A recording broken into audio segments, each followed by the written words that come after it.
नमस्कार दोस्तों, मैं दीपक कुमार सोनी आप सबका दीपक जीएस एकेडमी में बहुत बहुत स्वागत करता हूं। जैसा कि आप लोग देख रहे होंगे कि दीपक जीएस एकेडमी चैनल से झारखंड के ऑब्जेक्टिव सीरीज की शुरुआत कर दी गई है। ठीक उसी प्रकार से आप जानते ही हैं कि इसी जनवरी माह में लगभग 75,000 बिहार पुलिस की बहालियाँ आ रही हैं, जो बहुप्रतीक्षित बहाली है। और लगभग जितने भी लड़के तैयारी कर रहे हैं हमारे ऑफलाइन कक्षाओं में, या तो फिर आप जो हमसे जुड़े हुए हैं, वो सभी के दिमाग में होगा कि अबर बिहार पुलिस तो पार करिए जाना है। ठीक है, तो उसी संदर्भ में मैं एक नया शुरुआत करने जा रहा हूं। और ये शुरुआत क्या होगा, मैं टाइमिंग बता दे रहा हूं आपको कि लगभग 12 से 1 बजे के बीच आपके बिहार का ऑब्जेक्टिव सीरीज चला जाएगा। बेसिकली वो सेट प्रैक्टिस रहेगा, सेट प्रैक्टिस ही रहेगा बिहार जीके का, है ना, क्योंकि बिहार जीके से आए दिनों बहुत सारे प्रश्न पूछे जा रहे हैं और यही निर्धारित करता है आपके रिजल्ट को। इसके अलावा मैंने बिहार के संपूर्ण जीके को पढ़ा रखा है, यूट्यूब में ऑन बोर्ड पढ़ा रखा है। किसी भी प्रकार का कोई पेड कोर्स करने की आपको आवश्यकता नहीं है। अगर आपको लगता है कि क्लास करना चाहिए उसके बाद सेट प्रैक्टिस करना चाहिए, तो आप इस वीडियो के डिस्क्रिप्शन के लिंक में चले जाएं। प्लेलिस्ट का लिंक दिया हुआ है, बिहार का संपूर्ण जीके मैंने पढ़ा रखा है, बहुत अच्छा से मैपिंग से पढ़ा रखा है। आप अच्छा से जा करके उसका अध्ययन करें। आज से हम लोग बिहार का सेट प्रैक्टिस शुरू करने जा रहे हैं, जिसमें 50-50 क्वेश्चन आपको रेगुलर मिलते चले जाएंगे। ठीक है, तो आइए बगैर देर किए हुए दोस्तों हम लोग अपने पहले सेट प्रैक्टिस की तरफ चलते हैं। और ये हमारा कि पहला क्वेश्चन है कि शिशुनाग ने किसे पराजित कर शिशुनाग वंश की स्थापना की। शिशुनाग ने किसे पराजित कर शिशुनाग वंश की स्थापना की। ठीक है, तो शिशुनाग ने किसे पराजित करके शिशुनाग वंश की स्थापना की थी, तो आपको मालूम है कि नागदशक। ठीक है, शिशुनाग ने किसको मारा था, नागदशक को मार दिया था। ठीक है, हर्यक वंश का लगभग अंतिम शासक इसे माना जाता है नागदशक का, तो नागदशक को मार दिया था। और नागदशक को मारने के बाद शिशुनाग वंश की स्थापना की थी। इसका सही आंसर आपका सी हो जाएगा। उसके बाद देखते हैं पाटलिपुत्र को मगध की अस्थायी राजधानी के रूप में किसने स्थापित किया था। पाटलिपुत्र को मगध की अस्थायी राजधानी के रूप में किसने स्थापित किया था।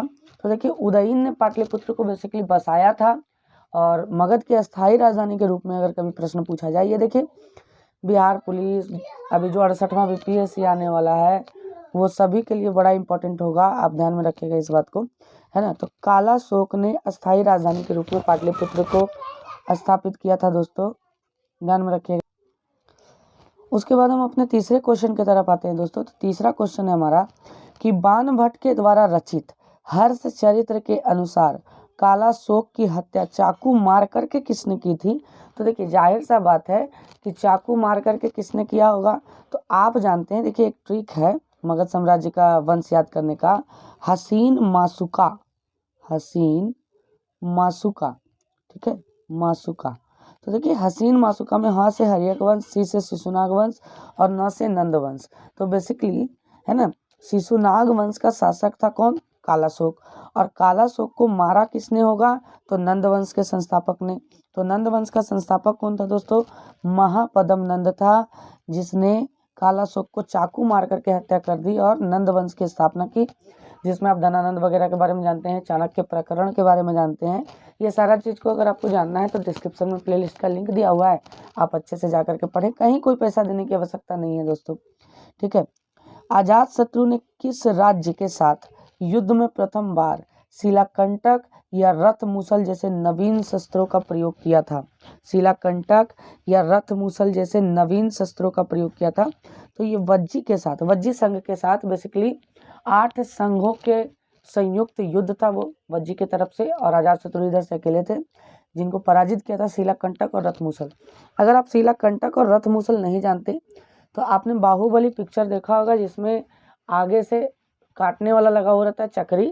ठीक है, शिलाकंटक रथ मूसल वो हुआ, और शिलाकंटक जो एक तरह से गुलेल टाइप का फेंका जाता था, है ना, बड़ा बड़ा गोला, उसको शिलाकंटक बोलते थे। ठीक है, उसके बाद हम बात करते हैं निम्न में से कौन सा महाजनपद गणतंत्र था। निम्न में से कौन सा महाजनपद गणतंत्र था। तो गणतंत्र देख लीजिए, वज्जी संघ में उस समय गणतंत्रात्मक शासन पाई जाती थी, और वज्जी संघ ही नहीं, लिच्छवी में भी पाई जाती थी। तो यहाँ पर वज्जी ही ऑप्शन दिया हुआ है, तो आपको वज्जी टिक करना है। ठीक है, चलिए आदि मानव के निवास के आरंभिक साक्ष्य बिहार में कहाँ से प्राप्त हुए हैं? आदि मानव के निवास के आरंभिक साक्ष्य बिहार में कहाँ से प्राप्त हुए हैं? बड़ा इंपॉर्टेंट क्वेश्चन ये सब कलेक्शन है, ठीक है, ध्यान में रखिएगा। तो ये हुआ है मुंगेर और नालंदा से, मुंगेर और नालंदा से, आप ध्यान में रखिएगा इस बात को। बिहार सहित पूर्वी भारत में आर्यों का आगमन हुआ था। बिहार सहित पूर्वी भारत में आर्यों का आगमन हुआ था। आपसे पूछ रहा है कि आर्य कब आए थे, तो देखिए ये चाहे बिहार से पूछे या तो फिर भारत के संदर्भ में पूछे, तो पूर्वी भारत या तो पूरे भारत में आर्यों का जो आगमन हुआ दोस्तों, जिनके बाद फिर एक तरह से ब्राह्मणवादी विचारधारा प्रचलित होने लगी, है ना। तो उत्तर वैदिक काल में ये हुआ था आगमन आर्यों का, ठीक है। उसके बाद फिर हम आते हैं अगले प्रश्न की तरफ, अपने 8वें प्रश्न की तरफ, कि बिहार प्रांतीय किसान सभा की स्थापना किसके द्वारा किया गया था? बिहार प्रांतीय किसान सभा की स्थापना किसके द्वारा किया गया था? तो देखिए चाहे प्रांतीय किसान सभा पूछे या अखिल भारतीय किसान सभा पूछे, तो किसानों को हित को लेकर के एक व्यक्ति बिहार से बहुत ज़्यादा उठा, उनका नाम था स्वामी सहजानंद सरस्वती, और इसका आंसर भी हो जाएगा स्वामी सहजानंद सरस्वती। ईरानी यात्री अब्दुल लतीफ़ किस मुगल शासक के शासनकाल में बिहार आया था? ईरानी यात्री अब्दुल लतीफ़ किस मुगल शासक के शासनकाल में बिहार आया था? तो इसका आंसर हो जाएगा अकबर। अकबर के शासनकाल में, ऐसे भी आप अकबर में पढ़े होंगे कि अब्दुल लतीफ़ जैसे ईरानी यात्री जो थे वो अकबर के शासनकाल में ही आए थे, ठीक है। बिहार के किस उपनवाब की अफगानों ने हत्या कर दी थी? बिहार के किस उपनवाब की अफगानों ने हत्या कर दी थी? तो ये जैनुद्दीन हैबत जंग थे, है ना, याद रखना है आपको, जैनुद्दीन हैबत जंग, ठीक है। बिहार में सोरे के व्यापार का एकाधिकार अंग्रेजों को किसने प्रदान किया? बिहार में सोरे के व्यापार का एकाधिकार, आप जानते हैं कि सोरा का जो सूत्र होता है वो पोटेशियम नाइट्रेट होता है दोस्तों, पोटेशियम नाइट्रेट होता है, और पोटेशियम नाइट्रेट का प्रयोग गन पाउडर या तो फिर बारूद, जिसको आप बोलते हैं, बारूद बनाने में किया जाता है। तो बेसिकली उस समय बिहार संपन्न था। आज भी सोरा के उत्पादन में आपके राजगीर भागलपुर वाला इलाका जो है बड़ा संपन्न है, ठीक है। तो ये मीर जाफर ने क्या किया था कि अंग्रेजों को ये छूट प्रदान कर दी थी कि आप बिहार में सोरे का व्यापार मुक्त रूप से कर सकते हैं, कोई दिक्कत का बात नहीं है, ठीक है। अगला प्रश्न है हमारा 12वां नंबर प्रश्न, कि बक्सर के युद्ध में अंग्रेजी सेना का नेतृत्व किसने किया था? ये तो बड़ा इंपॉर्टेंट है, ठीक है, कि बक्सर के युद्ध में अंग्रेजी सेना का नेतृत्व किसने किया था, आप सोचें, ठीक है। हेक्टर मुनरो ने, ठीक है। जिनके दिमाग में रॉबर्ट क्लाइव आ रहा होगा, तो रॉबर्ट क्लाइव दोस्तों वो पलासी के युद्ध में थे, बक्सर के युद्ध में नहीं थे, ठीक है। 1857 के विद्रोह में कहाँ के मुस्लिम जमादार, जमादार मतलब वही जमींदार, हसन अली खान को फांसी की सजा दे दी गई थी? 1857 के विद्रोह में कहाँ के पुलिस जमादार हसन अली खान को फांसी की सजा दी गई थी? तो 13 का हो जाएगा सी, तिरहुत के थे ये, ठीक है, तिरहुत के थे। निम्न में से कौन सा व्यक्ति आपको बताना है ना, निम्न में से कौन सा व्यक्ति बिहार में होम रूल लीग से संबंधित नहीं थे?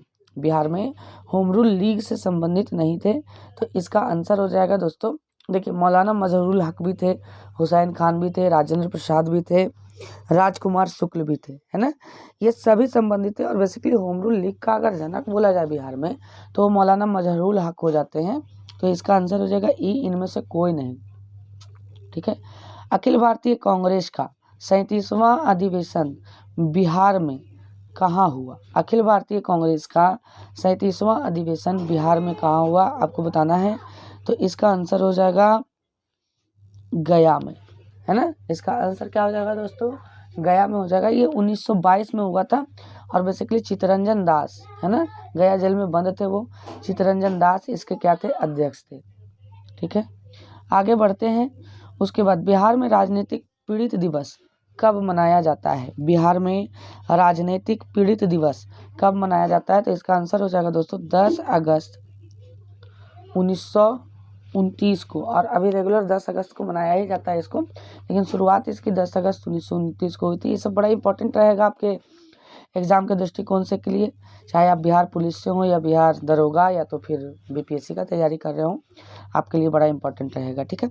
17वें नंबर प्रश्न की तरफ अगर हम चलें, तो 1934 ईस्वी में पटना में स्थापित बिहार सोशलिस्ट पार्टी के सचिव कौन थे? 1934 में पटना में स्थापित बिहार सोशलिस्ट पार्टी के सचिव कौन थे? तो देखिए, जब भी समाजवादी पार्टी का बात आए तो जयप्रकाश नारायण का नाम आप याद रखिएगा, है ना। सोशलिस्ट का मतलब वही समाजवादी पार्टी, ठीक है। तो इसके अध्यक्ष कौन थे, सचिव कौन थे? बेसिकली जयप्रकाश नारायण थे दोस्तों, ठीक है। मुंगेर में सविनय अवज्ञा आंदोलन का नेतृत्व किसने किया? मुंगेर में सविनय अवज्ञा आंदोलन का नेतृत्व किसने किया? तो इसका सही आंसर हो जाएगा आपको, ठीक है, बाबू श्री कृष्ण सिंह, जो बिहार के पहले मुख्यमंत्री भी बने, ठीक है। बिहार प्रदेश कांग्रेस कमेटी के प्रथम अध्यक्ष कौन थे? बिहार प्रदेश कांग्रेस कमेटी के प्रथम अध्यक्ष कौन थे? तो इसका आंसर हो जाएगा दोस्तों हसन इमाम। बड़े लोग यहाँ पर डॉक्टर राजेंद्र प्रसाद को टिक कर रहे होंगे, लेकिन ये गलत हो जाएगा। आपको याद रखना है बड़ा अच्छा से कि हसन इमाम कांग्रेस के पहले अध्यक्ष थे, बिहार का प्रदेशीय कांग्रेस का, ठीक है। बिहार में स्वराज दल का गठन किसकी अध्यक्षता में हुआ? बिहार में स्वराज दल का गठन किसकी अध्यक्षता में हुआ? तो ये नारायण प्रसाद की अध्यक्षता में हुआ था दोस्तों, आपको ध्यान में रखना है। पटना में स्थापित अनुशीलन समिति की शाखा के संचालन का दायित्व किसको सौंपा गया था? ठीक है, तो इसका आंसर हो जाएगा सचिंद्र नाथ सन्याल। और बेसिकली सचिंद्र नाथ सन्याल के बारे में आप और भी कुछ प्रश्न को याद रख सकते हैं कि सचिंद्र नाथ सन्याल ने ही बंदी जीवन नामक ग्रंथ लिखा था, जिसको क्रांतिकारियों का बाइबिल कहा जाता है ना। क्रांतिकारियों का बाइबिल कहा जाता है किसको? बंदी जीवन। और बेसिकली सचिंद्र नाथ सन्याल साहब ने ही इसको लिखा था, लेखक थे उसके। वहाबी आंदोलन का मुख्य केंद्र कहाँ था? बेसिकली बिहार में आपसे पूछ रहा है कि वहाबी आंदोलन का मुख्य केंद्र जो था दोस्तों वो पटना था, आप जानते हैं, ठीक है। बिहार हेराल्ड के संपादक निम्न में से कौन थे? अगर आपको जानकारी चाहिए तो देखिए, ये बिहार हेराल्ड जो है वो बिहार का पहला समाचार पत्र था, ध्यान में रखिएगा इस बात को। तो 23वां नंबर क्वेश्चन का जो सही आंसर हो जाएगा वो गुरु प्रसाद सेन थे, इसके संपादक थे गुरु प्रसाद सेन।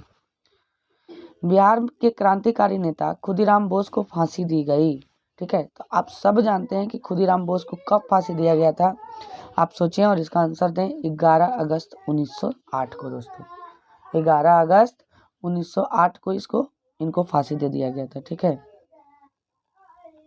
ठीक है।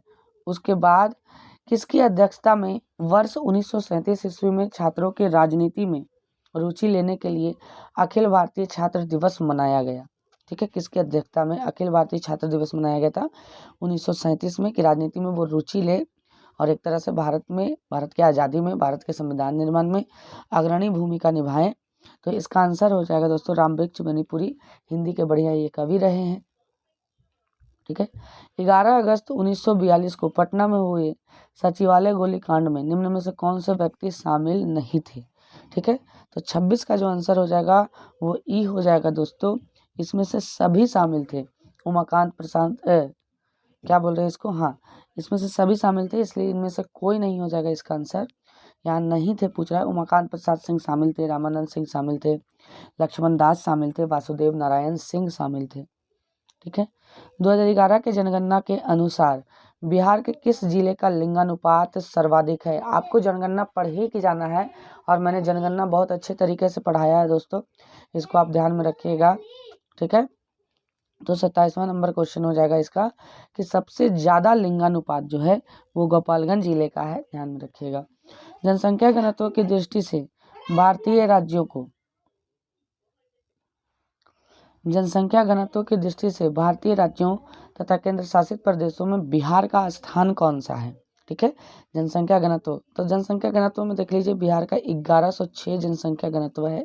प्रति वर्ग किलोमीटर कितने आदमी रहते हैं इसके बारे में मापा जाता है, कितने आदमी रहते हैं, तो उसी को जनसंख्या घनत्व बोलते हैं। तो बिहार इस पर पहले स्थान में है, आप जानते ही हैं, ठीक है। निम्न में से कौन बिहार के प्रथम राज्यपाल थे? ठीक है, तो बिहार के जो प्रथम राज्यपाल थे दोस्तों वो जयराम दास दौलत राम थे। प्रसिद्ध सीता कुंड का संबंध किस जिले से है? 30 नंबर का प्रश्न जो आप बताइए, ये आप घूमे भी होंगे। तो प्रसिद्ध सीता कुंड का संबंध किस जिले से है आपको बताना है।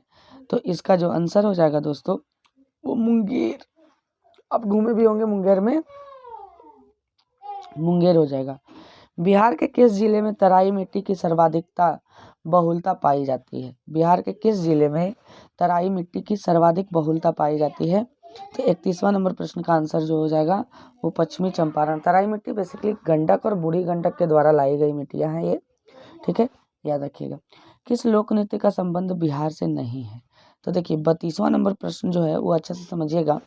नचारी, जोगीड़ा, झिंझिया और सतारिया। तो देखिए नचारी, जोगीड़ा और झिंझिया, इन तीनों का संबंध जो है वो बिहार से है, लेकिन सतारिया का संबंध बिहार से नहीं है, तो इसका संबंध नहीं है बिहार से दोस्तों। रामधारी सिंह दिनकर का संबंध किस जिले से था? ठीक है, रामधारी सिंह दिनकर का संबंध किस जिले से था? तो इसका सही आंसर हो जाएगा दोस्तों बेगूसराय के थे रामधारी सिंह दिनकर, है ना। बहुत अच्छी अच्छी कविताएं उन्होंने लिखी, ठीक है। अब देखिए कुछ योजनाओं से प्रश्न है आपके कि मुख्यमंत्री कन्या विवाह योजना के अंतर्गत बिहार में लड़की के परिवार वालों को शादी के समय कितनी राशि सहायता के रूप में दी जाती है? ठीक है, तो 34वां नंबर प्रश्न का जो आंसर हो जाएगा ये 5,000 रुपया हो जाएगा, सहायता के रूप में दी जाती है। बिहार में जिला परिषदों की कुल जनसंख्या कितनी है या संख्या कितनी है बेसिकली? तो 35वां नंबर आंसर हो जाएगा इसका 38। जिला परिषदों की कुल जनसंख्या कितनी है दोस्तों? 38 है, ठीक है। पटना नगर निगम की स्थापना किस वर्ष की गई? पटना नगर निगम की स्थापना किस वर्ष की गई? तो इसका आंसर हो जाएगा 1952 में किया गया था। संविधान के किस अनुच्छेद के तहत महाधिवक्ता को विधानसभा में बोलने तथा कार्रवाई में भाग लेने का अधिकार है, परंतु मत देने का अधिकार नहीं है? ध्यान में रखिएगा। तो 37वां नंबर प्रश्न का जो आंसर हो जाएगा दोस्तों वो 177 हो जाएगा। बेसिकली देखिए 165 में महाधिवक्ता का व्याख्या होता है और 177 में उनको अधिकार दिया जाता है कि आप किसी भी सदन में जा कर के भाषण दे सकते हैं, अपनी बातों को रख सकते हैं, मत रख सकते हैं अपना, लेकिन वोट देने का अधिकार उनको नहीं रहता क्योंकि वो विधानसभा के सदस्य नहीं होते। राज्य विधानमंडल के अंग होते हैं, ठीक है, राज्य विधानमंडल के अंग होते हैं। तो देखिए राज्य विधानमंडल के 3 अंग होते हैं, राज्यपाल, विधानसभा और विधान परिषद। तो मुख्यमंत्री अंग नहीं होते हैं बेसिकली। इसका ई ऑप्शन हो जाएगा उपयुक्त में से एक से अधिक, ठीक है। उसके बाद बात करते हैं राज्य उच्च न्यायालय के अंतर्गत अभिलेख न्यायालय का उल्लेख किया गया है। अब बताइए, मैंने कई बार आपको पढ़ाया भी है और बताया भी है कि राज्य का उच्च न्यायालय अभिलेख न्यायालय है किस अनुच्छेद के तहत? तो 39 का हो जाएगा सी 215 के तहत दोस्तों, ठीक है। बिहार विधान परिषद में सीटों की संख्या वर्तमान में कितनी है? ठीक है, तो इसका आंसर हो जाएगा 75 सीट हैं बिहार विधान परिषद में। बिहार में श्री कृष्ण सिंह के नेतृत्व में मंत्रिमंडल का गठन कब हुआ? तो 41वां नंबर प्रश्न का हो जाएगा 20 जुलाई 1937। बेसिकली उसके बाद 1939 में इन लोगों ने इस्तीफा दे दिया था। कांग्रेस के 8 प्रांतों में सरकार बनी थी, उसके बाद इन लोगों ने क्या दे दिया था? इस्तीफा दे दिया था दोस्तों, ठीक है। उसके बाद राज्यपाल को शपथ कौन दिलाता है? तो राज्यपाल को शपथ आप जानते हैं कि राज्य के मुख्य न्यायाधीश दिलाते हैं, ठीक है। ब्रह्मयोनी पहाड़ी बिहार के किस जिले में स्थित है? ये बीपीएससी 67th में पूछा गया था आपसे, ठीक है, 67th में, जो कैंसिल हो गया दोस्तों, है ना, कि ब्रह्मयोनी पहाड़ी किस जिले में है? तो बेसिकली ब्रह्मयोनी जो पहाड़ी है वो गया जिले में है। आप ध्यान में रखिएगा, पिंडदान वगैरह के लिए फेमस है ये। 2021 में प्रसिद्ध कलरव महोत्सव का आयोजन किस अभ्यारण्य में किया गया? ठीक है, तो 44वां नंबर प्रश्न का जो हो जाएगा नागा नकटी पक्षी अभ्यारण्य। नागा नकटी पक्षी अभ्यारण्य, बेसिकली नागा नकटी पक्षी अभ्यारण्य में इसका आयोजन किया गया, आप जानते हैं इस बात को, ठीक है। प्रसिद्ध राजगीर रोपवे का निर्माण किस देश के सहयोग से किया गया है? वो पुराना वाला नहीं, जो अभी केबिन वाला जो रोपवे बना है उसके बारे में पूछ रहा है। तो ये जापान की टेक्निक के तहत और जापान के कुछ सहयोग के तहत इसका रोपवे का निर्माण किया गया है। प्रसिद्ध तीर्थ स्थल थावे किस जिले में है? थावे देखिए बेसिकली माता काली को समर्पित है ये थावे, है ना। रहसु भगत के नाम से थावे को जाना जाता है दोस्तों, गोपालगंज में है ये, ठीक है। तो आपको टिक करना है गोपालगंज, ठीक है। बिहार का सबसे लंबा राष्ट्रीय राजमार्ग निम्न में से कौन सा है? बिहार का सबसे लंबा राष्ट्रीय राजमार्ग निम्न में से कौन सा है? तो 47वां नंबर प्रश्न का हो जाएगा बी, NH 31 बिहार का सबसे लंबा राष्ट्रीय राजमार्ग है। आपको ध्यान में रखना है इस बात को, ठीक है। बिहार में सर्वप्रथम रेल परिवहन की शुरुआत कब की गई? तो 48वां नंबर प्रश्न का हो जाएगा सी, 1860 से 62 में, क्योंकि देखिए इसी समय राजमहल से भागलपुर तक बेसिकली, हाँ राजमहल नहीं, यहाँ से कलकत्ता से राजमहल तक, और राजमहल के क्षेत्र में आपको भागलपुर भी आ जाता था, तो उसी समय इसकी स्थापना की गई थी दोस्तों, ध्यान में रखिएगा आप, ठीक है। उसके बाद प्रधानमंत्री नरेंद्र मोदी द्वारा पटना मेट्रो प्रोजेक्ट का शिलान्यास कब किया गया? बहुत इंपॉर्टेंट प्रश्न है, ठीक है। तो 49 का बी हो जाएगा इसका, 17 फरवरी 2019 को। हालांकि देखिए पुराना करंट अफेयर आपको लग रहा होगा, लेकिन पटना मेट्रो अभी तक बनके तैयार नहीं हुआ है, ठीक है। तो आपको जागृत रहना है कि इस प्रकार के प्रश्न भी कभी पुराने नहीं होते हैं, ठीक है। पटना मेट्रो ये पूछ सकता है, और अगर बन जाएगा तो ये समझ लीजिए कि बिहार का एक तरह से योजनाओं में पूछ देगा, ठीक है। तो आपको ध्यान में रखना है, बिहार के कुल सीमावर्ती जिलों की संख्या कितनी है? बिहार के कुल सीमावर्ती, सीमावर्ती का मतलब दोस्तों कि बिहार के सीमा पर कितने जिले अवस्थित हैं, जैसे यहाँ यहाँ यहाँ यहाँ सीमा पर कितने जिले अवस्थित हैं आपको बताना है, ठीक है। तो इसका जो सही सही आंसर हो जाएगा 50 का हो जाएगा आपका, 22 जिले अवस्थित हैं 50 का, ठीक है। तो आशा करते हैं दोस्तों कि इससे आप लाभ प्राप्त कर रहे होंगे, और इस चैनल को सपोर्ट करेंगे आप, ताकि और भी अच्छे अच्छे वीडियोस लाए जा सके। और मैं सेट प्रैक्टिस भी करवाने वाला हूं, अगर आप झारखंड से संबंधित हैं तो झारखंड की वीडियोस देखें। बिहार का ऑन बोर्ड पढ़ाया गया, और भी कक्षाएं अभी जाएंगी, तो आप चैनल को सब्सक्राइब कर लें, लाइक कर लें दोस्तों, और ज़्यादा से ज़्यादा समर्थन करें। दुआ में विशेष तौर से याद रखिएगा। बहुत बहुत धन्यवाद, बहुत बहुत धन्यवाद दोस्तों।